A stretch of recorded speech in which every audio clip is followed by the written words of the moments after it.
I watched it over and over again because I thought my eyes was tricking me. Michelle Simpson describes surveillance video that was recorded inside Hopewell's Harry James Elementary School. That's when I got infuriated. Footage that she says shows her 8-year-old son being assaulted by a teacher's assistant. It happened August 11th, 2022. As noted in a police incident report, the video appears to show the child backing away when Kevin Johnson strikes him with his hand on the side of his head. The boy then runs away as Johnson chases with a cane. Another angle appears to show Johnson catching up to the boy, grabbing his neck and jerking him, which appears to cause the child's head to strike the wall. And then my body went against the wall, and he took his hand and hit my head against it. Johnson, also a former Hopewell police officer, is then seen walking the student down the hall with his hand on the child's neck. And I couldn't fight back because he was squeezing. I was trying to get his hand off. According to the school's restraint report, before the alleged assault, the boy, who was under a behavior intervention plan at the time, antagonized another student in a classroom. That prompted a counselor to tell the child to go to the counseling room. The student complied with the order, but then came into contact with Johnson in the hallway before he reached the counseling room. After the incident, the boy was seen by a nurse for neck pain. There were no marks. The school's principal determined that Johnson's physical restraint of the child was unsanctioned and that no student behaviors justified Johnson's actions, including to prevent a student from harm. Hopewell police got involved 24 hours later after the principal reported the incident to Child Protective Services. A detective spent several days reviewing evidence and told the child's mother that they wanted to arrest Johnson. Simpson shared with us her interview with the police. Take a listen. We want to take out charges. Right. However, the CA's office also has to look at the case, and they agree to prosecute.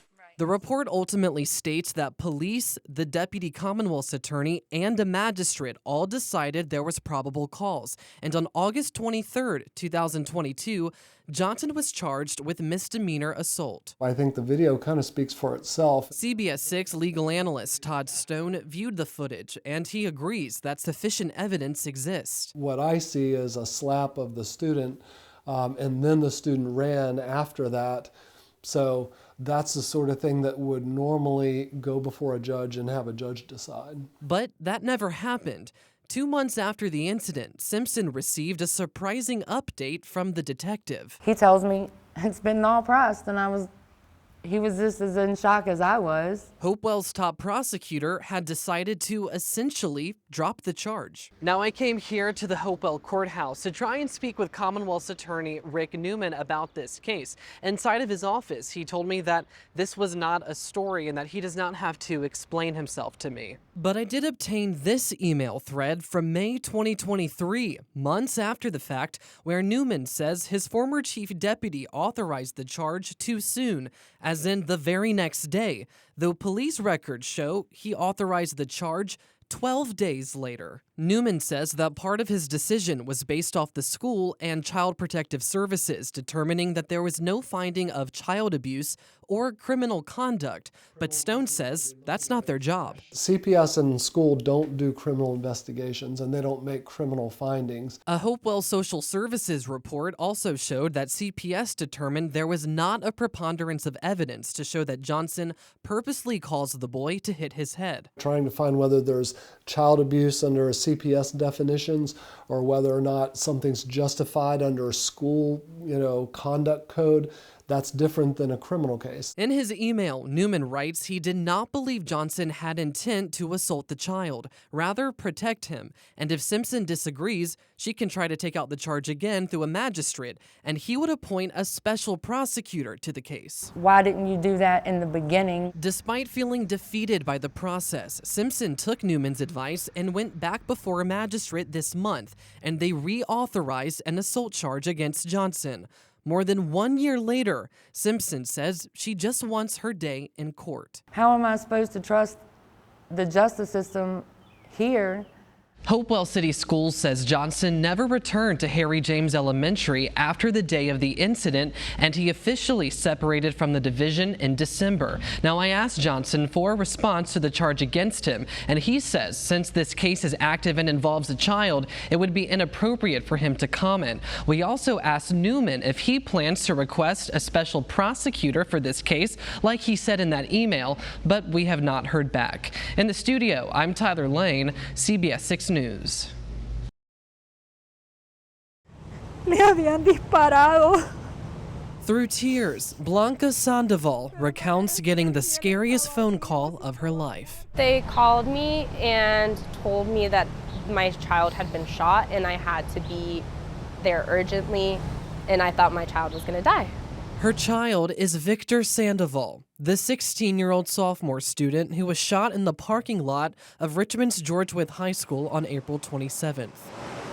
Almost 2 weeks later, Victor still fights for his life at VCU Medical Center. He's in the intensive care unit right now. He's very delicate at the moment. Up until today, he's had 3 surgeries already. And through a translator, Sandoval tells us she's not leaving her son's side. It's 24-hour work. I'm here almost all the time, and it's really hard for me because I have kids at home and they also need my attention. It's just been very difficult because I feel like I'm letting them down, and I'm just nearing a point where I feel like I can barely keep going. Sandoval still doesn't know much about what exactly led up to the tragedy. She says the shooter grabbed a gun out of a car as kids were gathered outside, fired shots, and that a bullet struck Victor. But Sandoval says he did not know the suspect. A tu hijo le dispararon, Horrible, horrible. So she sends her kids every day to school thinking that not only are they going to learn every day, but it's also a secure and safe place. According to an internal email, Superintendent Jason Camrus said that Victor did report to school that day, but he left through a door around 11 a.m., an hour before he was shot in the parking lot. RPS policy states that students under the age of 18 must be released to a parent in order to leave during school hours. Sandoval wonders, where was the enforcement from the school security? There should be more security in the schools. There should be security guards and people checking the doors just to make sure people aren't leaving the school during school hours. These students don't deserve to be put at risk because of gun violence and lack of security. That's him cutting the cake on his birthday last year. Though she's heartbroken, she's also hopeful that Victor can still go on to achieve his goals. He wanted to try out for the football team, graduate high school, and become a chef one day. It's just one of his dreams, and it hurts her so bad to think that something worse could happen and that he might not be able to get through this.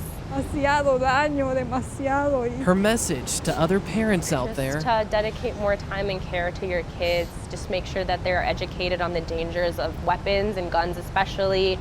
And here's how you can actually help out at home. Sandoval says that unfortunately, Victor does not have insurance and she's worried about the medical bills. A GoFundMe has been created to help out the family during this time. If you would like to contribute, we have a link on our website at WTVR.com.